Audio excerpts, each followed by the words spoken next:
Hi there. We look today in class at 4.4, which deals with the fundamental theorem of calculus. The fundamental theorem of calculus states that let me go and write this down here so we have something to reference, that the integral from a to b of f of x dx is equal to the antiderivative of my function with b plugged in minus the antiderivative of my function with a plugged in. Okay, so that's the fundamental theorem of calculus. It is on the notes I've uploaded to my website. Okay, so let's go ahead and look at some applications of this. I've selected numbers 2, 10, and 32, and then I've picked an absolute value example as well. Number 2 is supposed to be a calculator question. 10 and 32, the challenge, and the absolute value for that matter, the challenge would be to solve it by hand and then use your graphing calculator to check your result.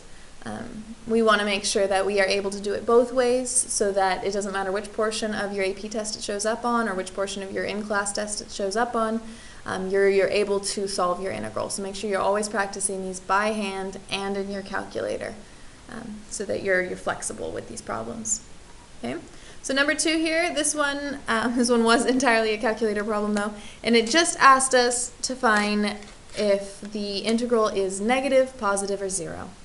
Okay, and so we're going to start with graphing that function so you can see what it actually looks like. Right, so if you come to your calculator and you put that into your graphing calculator, we're going to go ahead and go to y equals and type in cosine x. And while you're doing that, I'm going to put it in my 84 as well so that it doesn't matter which calculator you have, you're going to have something to look at.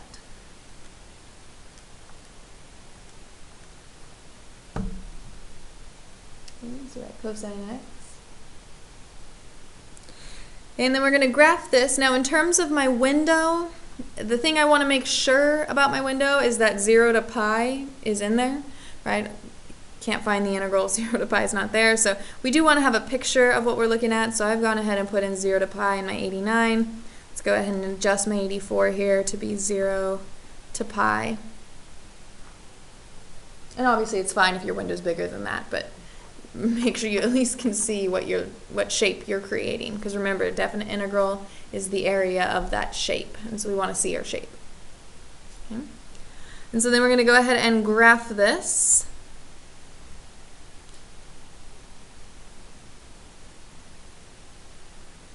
Okay, and so once you have your graph, again, we're just looking to figure out, is it positive, negative, or 0? Okay, and there's a couple of ways to kind of think through this problem. The first one, I always like to have an idea before I do the mathematical work. I like to be able to analyze my graph and just kind of have a concept of maybe what my answer should be. And when I'm looking at my function here on either calculator, I notice that the amount of my function above the x-axis looks like it's relatively congruent with the amount of my function below the x-axis, right? This shape here looks to be about the same size as this shape here. Okay, when it's above the x-axis, we know our area is positive. When it's below the x-axis, we know it's negative. Or I should say our integral is negative, right? And if I have about equal positive as I do negative, well then I know my total area is probably going to be 0. Right? The positive and the negative would in essence cancel each other out. Okay? Now there is a way to go ahead and prove this with our graphing calculator, right? So on the 89s you're going to hit F5. On the 84s you're going to hit second trace, the calc button here. That's what we're trying to access, that calc. So you're going to hit second trace. And on both of these, it's down here on number 7. You're going to come down to number 7 and select that. And then both calculators are going to ask us for a lower limit and an upper limit. And these are these bounds given to us in the problem. So we're going to type in 0 and hit enter. And our upper limit is going to be the pi. So we're going to go ahead and type in pi and hit enter. And your calculator will calculate the area. And sure enough, we get 0. Okay. Now remember the negative 3.21 e to the negative 14th. right? That's essentially 0. That's where you need to be smarter than your calculator, because it might give it to you in that form, but that's 0, right? This is essentially 0.000000000, right, for 13 zeros, and then 3, 2, 1, which is the same thing as 0. It's an approximation.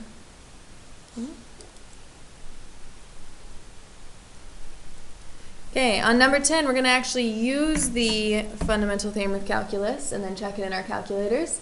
In number 10, we are given the integral from 1 to 3 of 3x squared plus 5x minus 4. Okay, and so we're going to be utilizing here our fundamental. Okay, and for our fundamental, we need to first figure out, well, what is that antiderivative? Because once I have that antiderivative, I'm going to plug in my b and plug in my a, and I'm going to subtract the two of them. Okay, let's come back over here.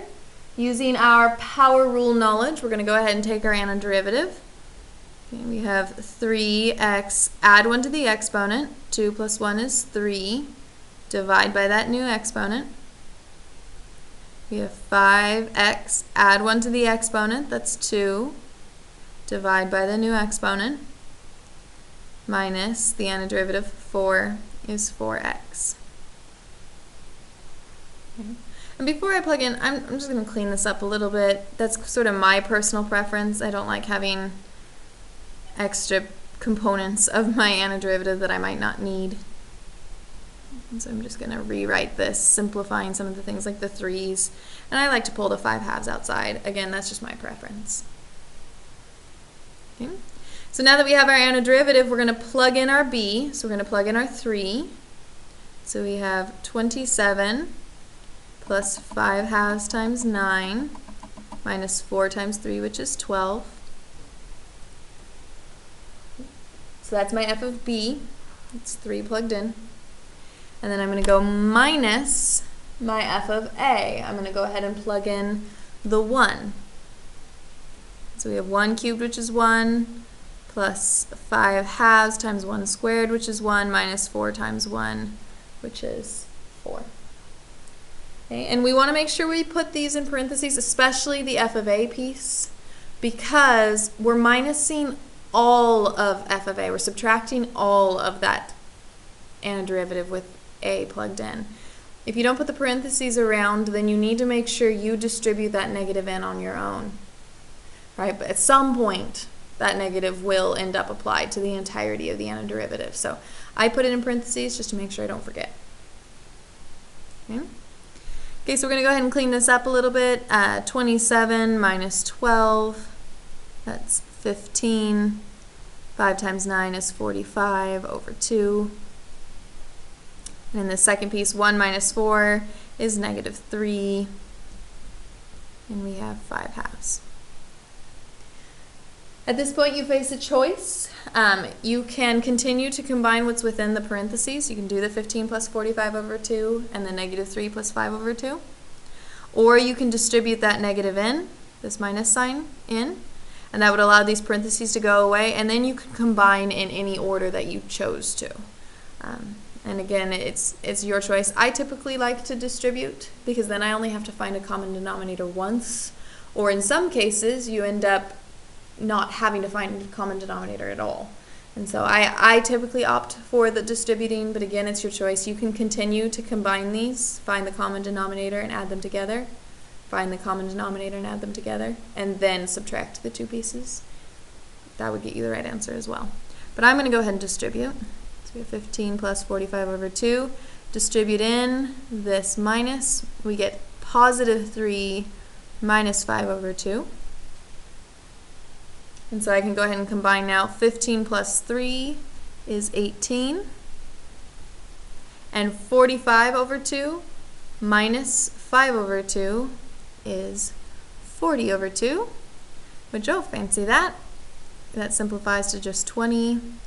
And so we get 38 as our definite integral. Okay, we can check this, so I do want to show you how to do it in your calculator. We've already looked at how to do it in the graph portion, and you can still do that, right? We could still take our graphing calculator here. I'm going to go ahead and cover up our work, but still show the answers so we can see where we're headed. You could go to your y equals and you could put in 3x squared plus 5x minus 4 and do what we just did in number 2. There is another place though that you could go. I'm going to do the 84 first, then I'll do the 89. On 84 is if you go to your home screen here and you hit math. Let me go ahead and slide this up so you can see where we're looking at. Okay, math is right here underneath alpha. And if you hit math, and then go to number 9, which says fn int, and select that, it'll go ahead and give you an integral setup. And at that point, you're just going to plug in what your original function was. Right, this would be 1 to 3 of 3x squared plus 5x minus 4 dx. And you get 38 as an answer. Okay. On the 89s, you have a little bit of a different process to go through here. Again, you also could go to y equals and plug it in and solve like we did on number 2. But if you go to your home screen, okay, 89s, yours is located under here, the F3 calc. Okay. And when you pick the F3 calc number 2, okay, this is integrate. You're going to plug in here your function, your 3x squared plus 5x minus 4. And then to indicate dx, you put comma x. And then to put in your bounds, you put comma your lower bound, which is 1 in this case, and then comma your upper bound. And then close off that parenthesis, and when you hit enter, you get 38. Okay? So that's how you would check it in your calculator. Okay, we have 2 more here. Number 32, we are looking at negative pi over 2 to pi over 2 of 2t plus cosine t dt. Okay, so we're still going to be applying our fundamental theorem of calculus. I need to figure out what is that antiderivative. Okay, so we have power rule for the 2t, so I'm going to add 1 to the exponent, divide by that new exponent, and then the antiderivative of cosine is sine.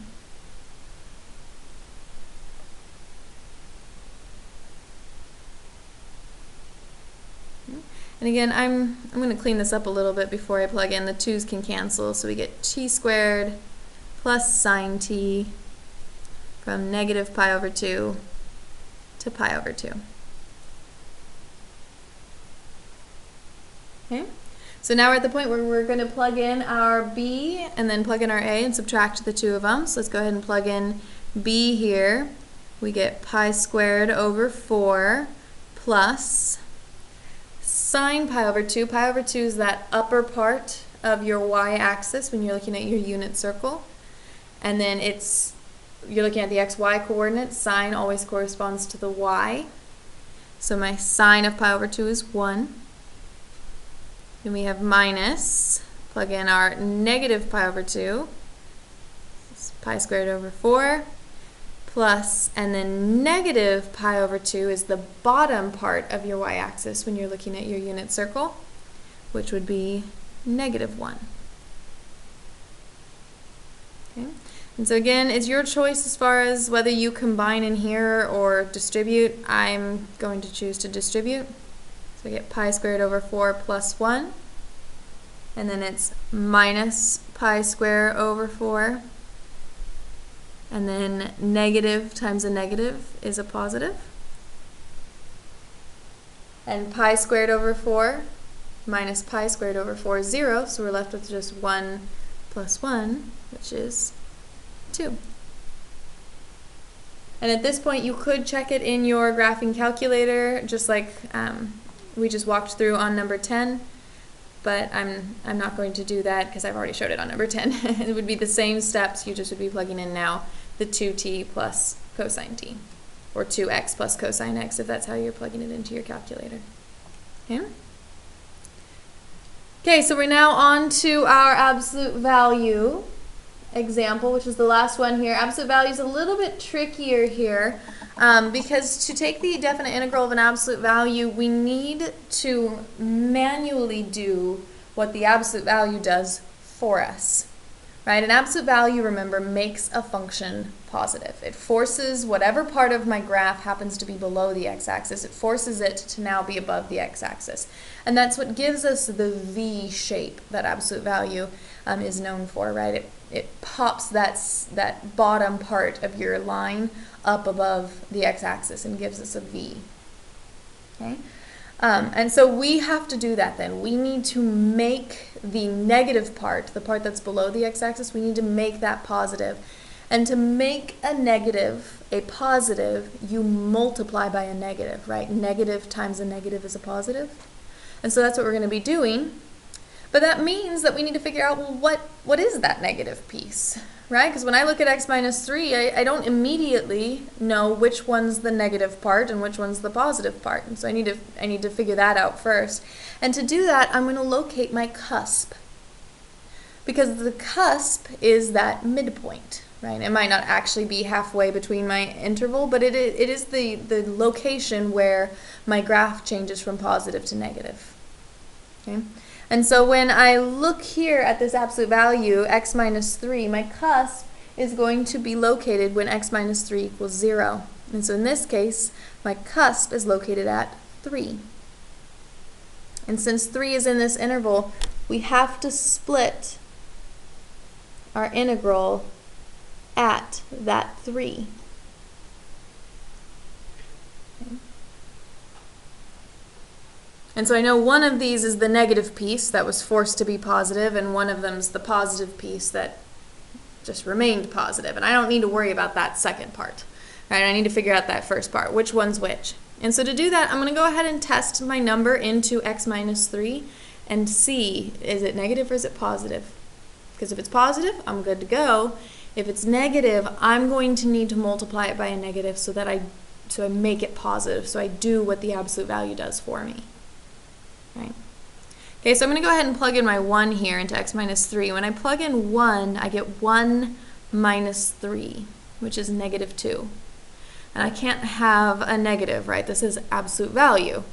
Okay? And so to make that negative positive, I'm going to multiply my function by a negative. And that will now force it to be positive. Right now when I plug in 1, I get 1 minus 3, which is negative 2, times a negative.